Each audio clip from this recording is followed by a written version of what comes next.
Hey, TCC family, Javy Diaz here. It is such an honor to be with you. Over the last couple of months, I've gotten to know Chris really well. He's become a dear friend, and I can't wait to share a couple of these stories that God has placed in my heart for you today.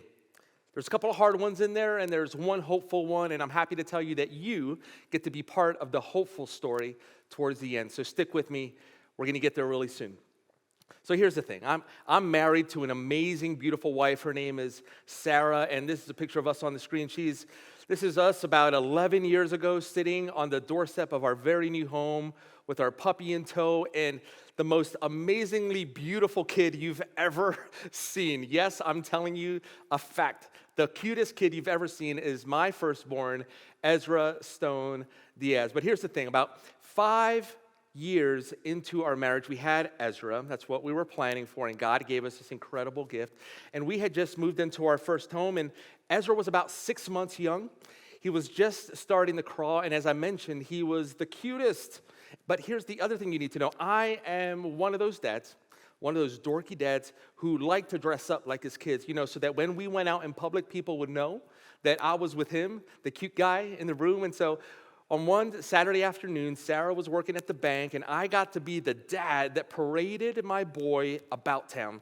And so I grabbed Ezra. We're in our matching outfits, and I take him to one of the coffee shops in downtown Wilmington where my wife and I make our home. And I put him in the car seat, and I took him to the shop, and I ordered a small coffee. And if you know anything about me, by the end of this weekend, you're going to know that I love coffee. And so I ordered a small cup of coffee, and as they give me the coffee, Ezra's in the car seat, I drop the cup.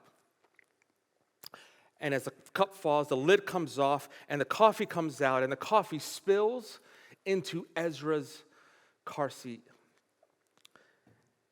And Ezra lets out a shriek that I will never forget. He was obviously hurt incredibly bad. And so I rushed Ezra to the nearest sink. I stripped him down. I washed him down. I tried to reduce the temperature on his skin. And the second I got his pants off, I could just tell that he was hurt and he was crying. And so just as soon as I could, I put little Ezra back in his car seat.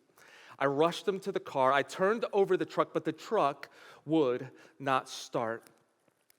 And parents out there, you know how this is. You can't just take a kid in any car to anywhere you want to go. You gotta strap them into the base of a car seat. And so I rush inside. I talk to the manager. He tosses me his keys, and before I know it, I'm driving down the highway with Ezra shrieking in pain in the back of the car. And while I hold him with one hand, no base in the seat, no base in the car, while I hold onto him with one hand, I hold the steering wheel, and I get to the children's hospital just as fast as I can. As I entered the hospital, person after person came in with just one question. Mr. Diaz, so tell us what happened. Tell us what happened. And first it was a nurse, and then a second nurse came in, and then a social worker came in, and then the psychologist came in. And friends, I know that they were just doing their job. But the idea that I would intentionally hurt my son, my beautiful baby 6-month-old boy, the idea that I would intentionally hurt him absolutely wrecked me. It devastated me because I love my boy. There's nothing that I want but goodness for my son. And every time I told this story, time and time again, it broke me. It broke me. I know you resonate with this, especially you parents, because you want nothing but the best. But if I'm really honest, this is where it gets a little harder. If I'm really honest, Ezra was not the only one suffering. Yes, he had third-degree burns from his thigh to his ankle. Yes, he had to have multiple skin grafts. Yes, he was fighting infection. But I was devastated in my soul. I was broken. I was hurting. I was depressed, and I was anxious. And there were times where, if I'm really honest, there were times where I would be driving home from the hospital, and I would think on an overpass, what if I just drove off this thing? Wouldn't that be better for my family? Wouldn't that be better for my boy if I just wasn't around anymore. And I know that this is intense and hard to hear, perhaps as intense and hard as it is for me to share it with you today. But I got to tell you that this is not the end of the story. This is not the end of the story, because through this pain and through this darkness, I began to believe a couple of things. And one of the things that I've come to understand about hopelessness is that hopelessness cannot be overcome without others voluntarily and intentionally and repeatedly stepping and speaking into our pain. And when my community and when my pastor, when my wife, when my friends began to rally around me, something miraculous happened. I began to believe once again that I am loved and that I matter. And so today, you got to hear me on this, church. Please, please, please hear me on this. Regardless of anything that you have been through, regardless of anything you are going through, regardless of anything you will go through, you need to know that you are loved and that you matter. And so if I am loved and you are loved, then we are loved. We are the beloved community of God that He has called and that He has rescued, that He has redeemed. We matter to God. We matter.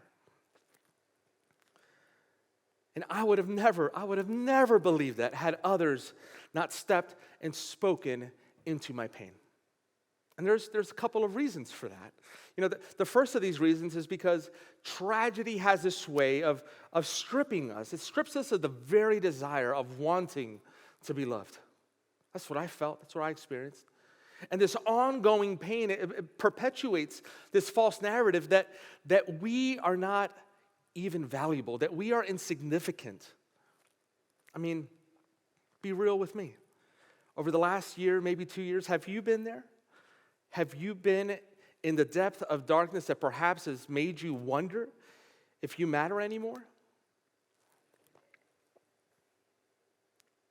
But when we are surrounded by people who love us, who see us, who don't mind stepping and speaking into our pain, we begin to believe again.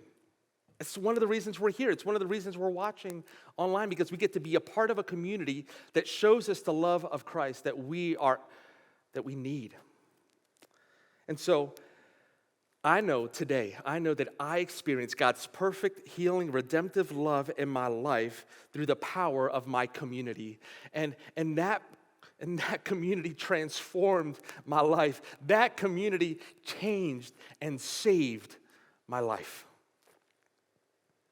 And so today I need to tell you that the other side of this story is that I firmly believe that God is still actively moving and that He is still in the redemption business. And He is using us. He is working in and through our brokenness and through our pain to bring healing and wholeness, not just to us, as important as that is, but to communities and the most vulnerable people around the world. God is still in the redemption business.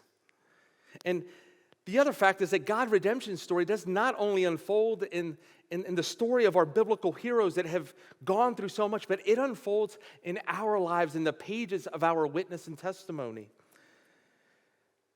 And so I want to kind of change gears a little bit here and show you a photo today of Ezra. Here's the cool thing.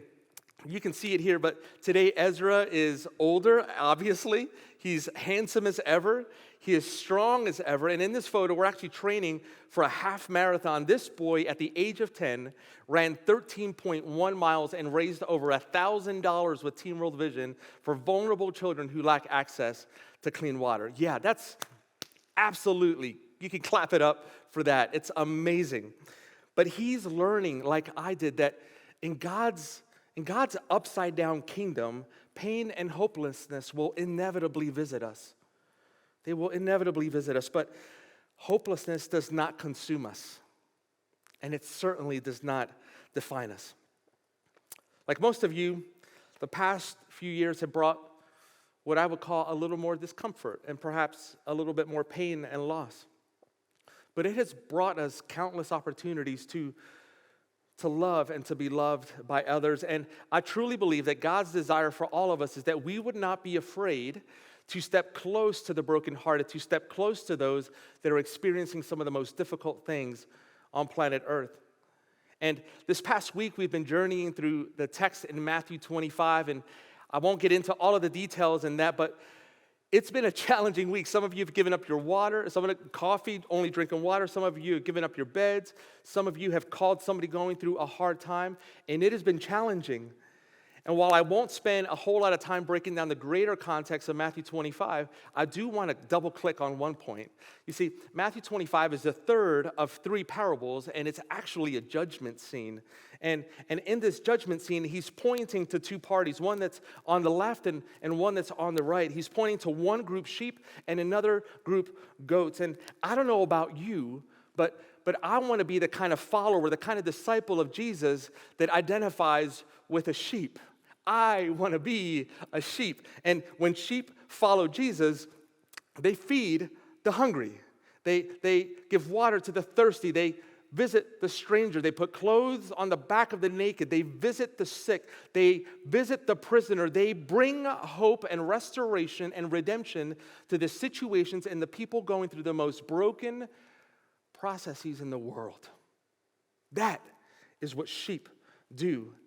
I mean, we see this all the time through the New Testament where Jesus shows us that he came to those who were poor. He came to the captive. He came to the broken and the oppressed. Brothers and sisters, he came to the suffering. But I also want to remind us, and I think this is a good point to remind us, that those of us who follow Jesus work out of a place because we are saved. And so I love how Martin Luther puts this. He says that we are saved by faith alone, but the faith that saves is never alone. I'll say it again because I love it so much. I was telling a couple of friends that no one could put it more succinctly, perhaps, than Luther. We are saved by faith alone, but the faith that saves is never alone.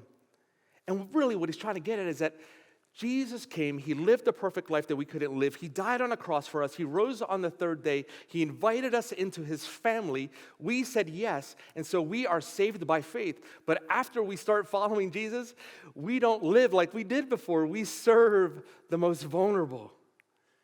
The faith that brings us to Jesus continues through our service to God and to others. And so today I'd like to highlight and offer that this text in Matthew 25 points to two pillars upon which God's upside-down kingdom stands. And the first of these pillars is that, number one, we are called to serve people experiencing extreme poverty that have far less than you and I do. That's number one. And number two, I want to pose just kind of as a question, and this is a question that Jesus often receives, is, Lord, what must I do to inherit eternal life, to be part of this kingdom? And this is precisely what Matthew 25, 31 through 40 tells us, and the answer that Jesus gives flips it upside down. And what he tells us, and his words defy worldly logic when he tells us that exactly who's going to get into his kingdom and who will not. And let's be clear, I mean, I don't hang out with kings that much, maybe you do, but I have never heard a king say that the essence of being part of their kingdom is serving those living in extreme poverty. I've never heard that before. But Jesus did say that. And in fact, through Scripture, we see this over and over again, that the ways of Jesus are significantly higher than our ways. God's ways are much, much higher than our ways, and thank God for that. But we in Jesus have an example of a king who washes our feet. We have the example of a teacher who uses the examples of the Good Samaritan and turning the other cheek to the enemy. We have a coach who calls short people to slay giants. We follow a CEO who calls straight up failures to be the executive leadership team of his organization. We follow a stutterer. We don't follow a stutterer. He speaks very clearly. We follow a Jesus who calls stutterers to be his spokespeople. Who is this king who defies worldly logic, who flips the world upside down? Friends, we follow a shepherd who leaves the 99 for the one, and you are the one.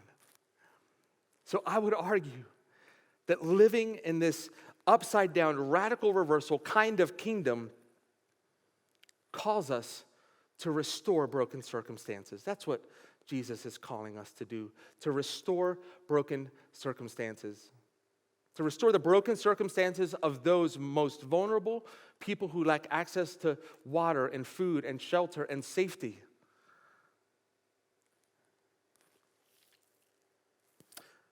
To bring help and hope and redemption to the most vulnerable in the world. That's what it means to restore broken circumstances.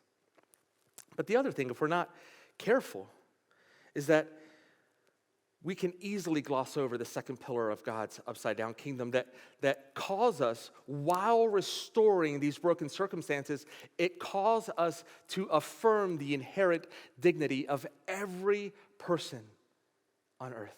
Every single person is created in the likeness and image of a God who loves them. And friends, this is powerful because Jesus knows that no matter how good our intentions are, we tend to unknowingly protect this false narrative that if I have more, I am more. And conversely, if people have less, they are less. And the thing about this is that in Matthew 25, Jesus destroys that narrative, that safeguard. He flips it upside down, and Jesus says, no, just because people have less doesn't mean they are less. And just because people have more does not mean they are more. They are made in my image. So while you go about fixing the broken things in their life, don't forget that they are my brothers and sisters. And in that one small but powerful sentence, we become family with the oppressed, with the suffering, with the vulnerable, with the broken. Whatever you did for one of the least of these brothers and sisters of mine, you did it unto me. You did it unto Jesus.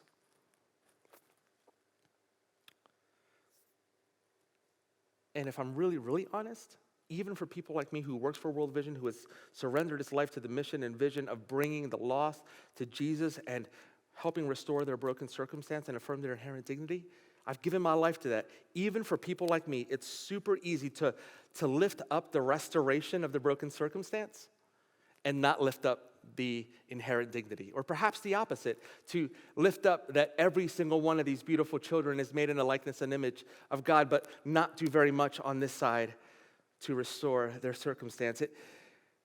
It takes a lot to be both restorers and affirmers, but that is God's calling on our lives as disciples of Jesus. He calls us to humble ourselves, to love our God and our neighbors and ourselves, and to serve the most vulnerable and the brokenhearted. And that is what sheep do. Amen? Yeah. Here's a little bit of a hopeful story for you. This takes us to Rwanda, and in Rwanda, I met this beautiful family. I met Seraphine and Vincent and Jean-Claude and this beautiful family. Seraphine met us outside the door of her one-room mud hut where she and her two children live. And as we sat there and we listened to her story, she told us how she lost her husband the Christmas before we arrived. And I was there as part of a group that was hoping to sponsor some more children. And as we listened to these heartbreaking stories from incredible women like Seraphine, we were heartbroken for her. I mean, could you imagine a single mother of two living with HIV because her husband died of HIV/AIDS? Single mother of two living with HIV in the bush, one-bedroom house, managing her health, managing the health of her baby, Jean-Claude, and trying to raise this little boy, Vincent. And when I met Vincent, his stomach was distended, he was bloated, he was lighter than he looked, and as I picked him up to tell him that I wanted to be his sponsored child, I could just feel almost my fingers touching as I picked him up.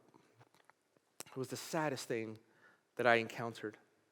But one of the things that I realized after spending some time with Seraphine and Jean-Claude and Vincent is that Seraphine had a vision for her family. Seraphine moved out of a community that she had grown up in her entire life, and she came to this community of Simbi, Rwanda, because she had heard that there was hope there. You see, the community of Simbi, Rwanda had been partnering with World Vision for some time, and they have started to put in water wells. So now now she and her children have access to clean water. They had started to show them how to put seed in the ground, and so they were able to start gardens in their backyard for a variety of food and for bartering so they could have other varieties of food. There were schools in the neighborhood, so she was able to send her children to school and to have them educated so that they could learn to read and write, to learn God's word and to know God's intention for them as a life that is full of fullness and joy and love. She was able to leave children with the community so that she can go and find work and they would be protected, they would be safe. She could be part of a community where she would have medicine, antiviral medication so that she could maintain her health, so that she could live long into the future and protect her kids on her own. That's what she found in this community of Simbi, Rwanda. And I have gotten a front row seat to see the community change that happens when sponsors like you, sponsors like me, decide to give $39 a month to bring clean water and food and education and seed and child protection to the most vulnerable communities like the ones in Simbi. When my 39 are pulled with your 39 and with your 39, we pull all of these together to make sure that every single person in that community has exactly what they need. And the change has been remarkable. It has changed the life of an entire generation of vulnerable children. And that's what we get to be a part of through child sponsorship. And now in this photo, you see Vincent. He's carrying a jerry can of water. It's so cool to see him carrying clean water to his home. He's not distended anymore. He's not sick anymore. He's growing healthy. He's in school. He's learning about Jesus. He is living the kind of life that Jesus intends for him. Life in all of its fullness, the way John 10:10 puts it. And that's what we get to be a part of. And that's what she was looking for. And Seraphine was looking for this kind of hope, and that's the kind of hope that she found. But here's something that I learned from Seraphine. She, no doubt, remembers the loss of her husband. But it doesn't define who she is. And it does not consume her. She is a beloved child of God, and she, for the first time in a long time, gets to live like one in the community of Simbi, Rwanda. Hey, we're about to wrap up here, friends, but I just want to tell you one last thing. This love of God that has saved us, that has redeemed us, that has healed us, this is the kind of love that compels us to restore the broken circumstances that we find in the world and to affirm the inherent dignity of every single child. And so today we're inviting you to partner with World Vision to impact the lives of the most vulnerable children in Nyololo, Tanzania. And guys, I'm telling you, it's a small invitation, but it's perhaps the most massive thing you could do for a vulnerable child living in Tanzania today. We are inviting you to become a child sponsor. Now, for the last 71 plus years, World Vision has been partnering with churches and connecting them to vulnerable communities around the world and creating the kind of transformation that is long-term and sustaining and that helps them become the kind of community that helps them break the root causes of poverty. And the way that we used to invite people into sponsorship would be to say, hey, there are children online which you can go and click on a link and maybe filter by name and maybe filter by date of birth, and you would pick a child online, and it would be super easy. You'd put in your contact information and we would connect you to that child, and then somewhere across on the other side of the world, they would let that child know that someone had just chosen to be their sponsor. And they would be happy about that, but they would also be like, who is this person? I don't know much about them. How do I connect with them? And why did they choose me? And so over the last couple of years, we started to have a certain unsettledness in our spirit, and we paid attention to that. And we said, Lord, how would you have us flip this thing upside down? How would you have us flip sponsorship upside down so that it models and reflects your good news, your kingdom for children? And God led us to ask the question, what else could be done to affirm the inherent dignity of every child from the very first step of their relationship with you? What would it look like if for the very first time we instead empowered children to choose us? Let's take a look at this video.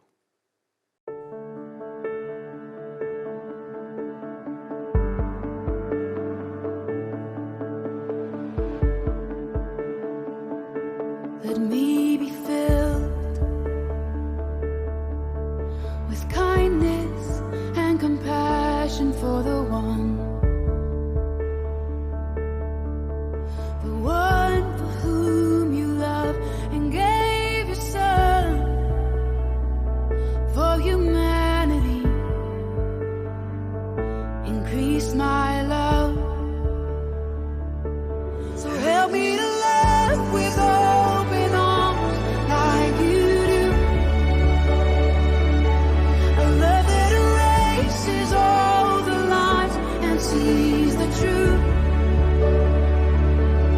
Oh, that when they look in my eyes, they would see you. Even in just a smile, they would feel the Father's love.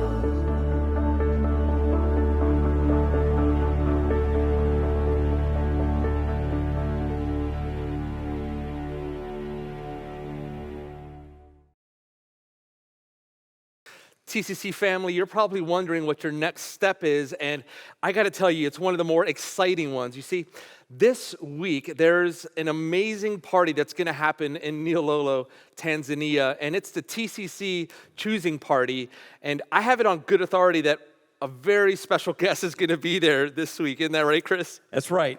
Monday, I'm flying to Tanzania, and I'm going with an incredible group of people. We're going to be doing some things in country, but the purpose of the entire trip is about, well, the choosing party in Nyololo.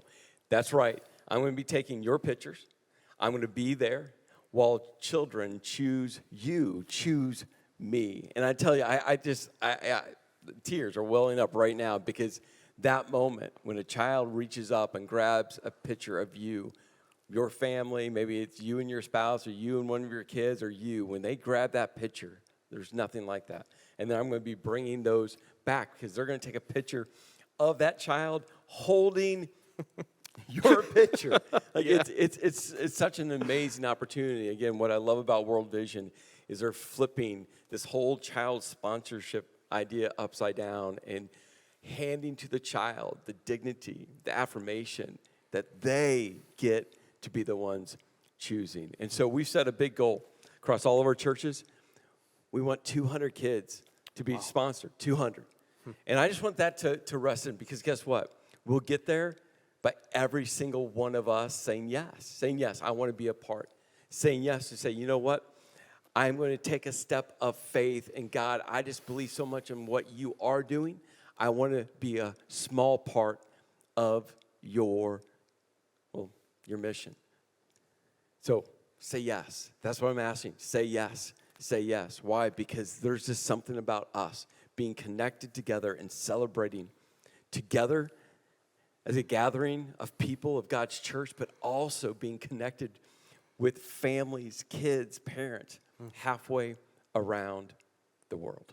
Yeah, it's so good. You know, I've been to a choosing party before, Chris, and I've gotten to see the impact of a church in a tented area coming together and seeing the impact of these children walking down a red carpet to choose your people, and they're dancing and they're celebrating and they are in their Sunday best, and to see them with that spirit of expectantness and for you to be able to receive the gift of that kid choosing one of your people, I just can't wait to see that. By the way, I've heard this rumor, which I think it's true, that kids choose first men with beards. That's what I've heard. I've heard that that's who goes first. I'm just like, welcome to Pennsylvania. I can't grow a beard, but hey, most of you guys do. I mean, it's Pennsylvania. So I'm just telling you, if you have a beard, which is most of every guy out there, again, not me, you're going to get chosen first. So you say yes. Yeah, well, I've also seen where children are choosing families first too. And because you see, a lot of these kids, sometimes they have one parent or the other. They don't have both parents. And so in a lot of ways, they're choosing families because they want to be part of your family. And so our field staff calls this divine connections. There's a variety of reasons why children choose you, but we always believe that God puts something in their heart that connects them to you. And so we can't wait to see how these divine connections come to play out for you, Chris, and Kim, and of course for all of the pastors, but most importantly for you watching online. It's going to be an epic party. So there's a way for everyone to stay connected together and to celebrate. Yeah. How do they do that? So glad you brought that up. So we set up a TCC Chosen Facebook group, and regardless of where you're at, you're watching online or perhaps in another campus, you're coming from all over the place. And so regardless of where you are, your photo, when you take that before Sunday, your photo is going to be imported into the TCC Chosen Facebook group, and you're going to be able to go in there and see your photo, tag yourself, comment, and like, and just get loved on by everybody who's in that group. But the other cool thing is that I hear you're a pretty good photographer, videographer. So I have it, again, on good authority, his authority, that he's going to be uploading photos and videos into that Facebook group. So if you want to peek behind the curtain, join the Facebook group. You're going to be able to see your photo, the photos of your friends and family, but also the photos and videos and special messages from Tanzania that you want to share with the church. Yeah, my experience with World Vision in Tanzania, it's going to be, we're going to be doing a couple really cool things. And again, the most important part of it is a choosing party. And so I just want to invite you into my journey. And I'm just going to take you along as God is going to have me doing some things that's going to push me out of my comfort zone. And I get to navigate with an incredible team of people from all over the United States that we're going to be coming together for this. And then, of course, the choosing party. So make sure that you connect with me as we go on this journey together. And so one of the things that I've loved partnering with World Vision, and we've been talking now over a year about this, and is World Vision's desire to partner with churches and to serve churches. And they've just embodied that. Javy and Chuck and Wampa and Lynn. I mean, the entire team, there's so many people that have just been serving behind the scenes to get us to this point today. And so they've made it so super simple, easy for all of us to say yes, to say, you know what, I want to be a part of what God is doing in Nyololo, Tanzania. And so right now, your campus pastor is going to come up and share with you this simple step that you can say yes to today so that I can take your picture to Tanzania and have a child choose you, choose your family. And never know what God is going to do through that incredible moment. So right now, why don't your campus pastor come on up? And for all of those of you connecting online, again, wherever you're connecting from, whether it's in the United States or around the world, again, World Vision has made it so super simple for you to be a part of, well, chosen. So Javy, why don't you share with them how they can be a part? Yeah, it's super simple. You know, I'm so glad that you say we make it simple because we want to make it simple for you to come into this life-changing relationship with a child in Tanzania. And so all you need to do is pull out your phone. We're going to send a text message. I think we all know how to do that. And so it's super simple. Open your text messaging app. In the number area, you're going to type 56170. That's the 5-digit number that you're going to send a text message to, 56170. And then after that, all you're going to do is all one word, doesn't matter if it's uppercase or lowercase, all one word, TCC Online. TCC Online, all one word, doesn't matter if it's lowercase or uppercase. And what's going to happen after that, about 20 seconds later, we're going to send you a text message, which you're going to click on a link in there, and that's going to take you to a dedicated website just for TCC Online viewers. And you're going to be able to select the number of children that you'd like to be chosen by. And if it's anywhere from 1 to 10, you can do that right online. If it's more than that, hallelujah, praise the Lord. We're going to ask that you call our donor contact service center so that they can help you process that payment. But after that, it's really simple, just like any online payment option. First name, last name, address, payment information. But the last part you're going to do is you're going to take a photo with your family, and you're going to be able to upload it from wherever you are directly onto that webpage. And that's the photo that we're going to give to Chris to send to Tanzania, which a child is going to see and choose. And by the way, not only are they going to choose that photo, they're also going to write you a little letter, and they're going to tell you why they chose you. And the reasons they come up with are out of this world. I can't wait for you to get that letter. It's going to be delivered to you via email. And so whatever you do, sign up today, upload your photo. We need those to be in by Sunday, June 25th at 9 p.m. to make sure that your photos are in that suitcase ready to go to Tanzania with Chris. So this is what I'm going to ask from you. Just do it now. Just do it now. Send that text, TCC Online. Send that text, get the link, go through the prompts, take your picture, upload it. And again, know that you are partnering with God to help extend love. But also know when that child chooses you, the love they're extending to you as well. All this information, we're going to drop it in the chat for you, so you'll have that available as well. And, well, let's be part of Chosen together.